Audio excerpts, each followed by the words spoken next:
আসসালামু আলাইকুম এভরিওয়ান। আজকে আপনাদের সাথে শেয়ার করব সিলেটের ঐতিহ্যবাহী নুনগড়া পিঠা বা নুনের পিঠা। অনেকেই এই পিঠাটাকে আবার জাল পিঠাও বলে থাকেন। আমার মতো যারা মিষ্টি পিঠা একদমই খেতে পছন্দ করেন না, তারা চাইলেই এই জাল পিঠাটা তৈরি করে নিতে পারেন। আশা করছি আমার আজকের এই রেসিপিটা প্রথম থেকে শেষ পর্যন্ত আপনাদের কাছে খুবই ভালো লাগবে। আজকের ঝাল পিঠা তৈরি করার জন্য প্রথমে আমি চুলায় একটি প্যান বসিয়ে এর মধ্যে দিয়ে দিচ্ছি পানি 1 কাপ, দিয়ে দিচ্ছি লবণ 1/2 চা চামচ, পেঁয়াজ কুচি বড় সাইজের একটি, কাঁচামরিচ কুচি 2টি, হলুদের গুঁড়া 1/2 চা চামচ, মরিচের গুঁড়া 1 চা চামচ, জিরা গুঁড়া 1/2 চা চামচ, আর দিয়ে দিচ্ছি আদা রসুন বাটা 1 টেবিল চামচ। এখন পানিটাকে আমি কিছুক্ষণ জাল করে নেব। দেখুন পানিটা যখন বলক আসতে শুরু করেছে তখনই এর মধ্যেই দিয়ে দিচ্ছি চালের গুঁড়া 1 কাপ। এখানে আমি বাজারের কেনা চালের গুঁড়াটা ব্যবহার করেছি। এখন পানির সাথে চালের গুঁড়াটাকে নেড়ে খুব ভালো করে মিশিয়ে নেব। আমি এখানে 1 কাপ চালের গুঁড়ার জন্যে 1 কাপ পানি ব্যবহার করেছি। আমার চালের গুঁড়াটা মাখানো হয়ে গিয়েছে, এবার চুলা থেকে নামিয়ে নিচ্ছি। এখন এর মধ্যেই দিয়ে দিচ্ছি ধনিয়া পাতা কুচি। ধনিয়া পাতা কুচিটা এই পর্যায়ে দিলে ধনিয়া পাতাটা সতেজ থাকে। এখন খুব ভালো করে মাখিয়ে নেব। আপনারা চাইলে এই পর্যায়ে কালো জিরাটাও ব্যবহার করতে পারেন। দেখুন আমার ডোটা তৈরি করে নেওয়া হয়ে গিয়েছে। এখন ডোটাকে আমি 3টি ভাগে ভাগ করে নিচ্ছি।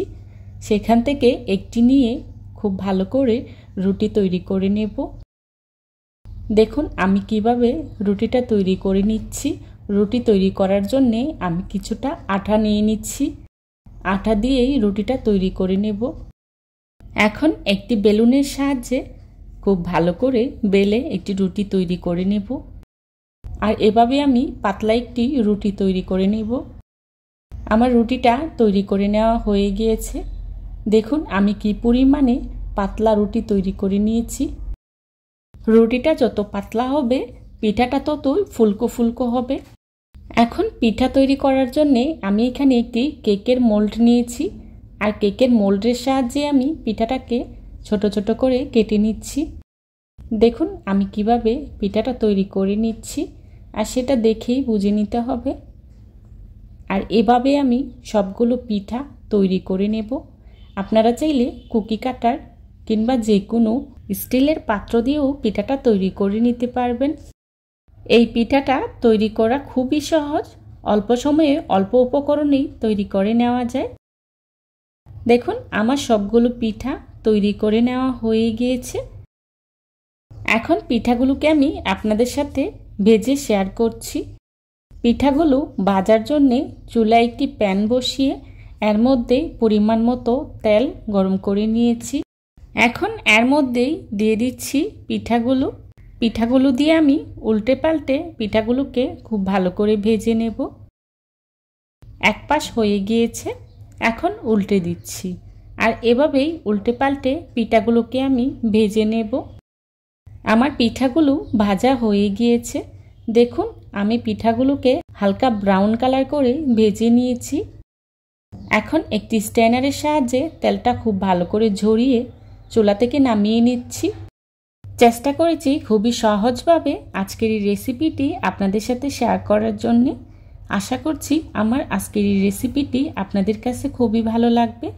যদি ভালো লাগে তাহলে অবশ্যই লাইক, কমেন্ট, শেয়ার এবং সাবস্ক্রাইব করে পাশে থাকা বেল আইকনটি অন করে দিবেন, যাতে করে আমি ভিডিও ছাড়ার সাথে সাথেই আপনাদের কাছে নোটিফিকেশন পৌঁছে যায়। আপনাদের একটি লাইক এবং একটি কমেন্টস আমাকে নতুন নতুন কন্টেন্ট তৈরি করতে অনেক উৎসাহিত করে।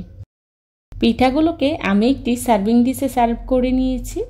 দেখুন পিঠাগুলো দেখতে কতটা লোভনীয় হয়েছে, আর খেতেও কিন্তু ভীষণ মজার হয়েছিল। যারা এতক্ষণ ধৈর্য সহকারে আমার ভিডিওটি দেখেছেন তাদেরকে জানাই অসংখ্য ধন্যবাদ। আমার পরবর্তী রেসিপি দেখার আমন্ত্রণ জানিয়ে আজকের মতো এখানেই বিদায় নিচ্ছি। সবাই ভালো থাকবেন, সুস্থ থাকবেন। আল্লাহ হাফেজ। আসসালামু আলাইকুম।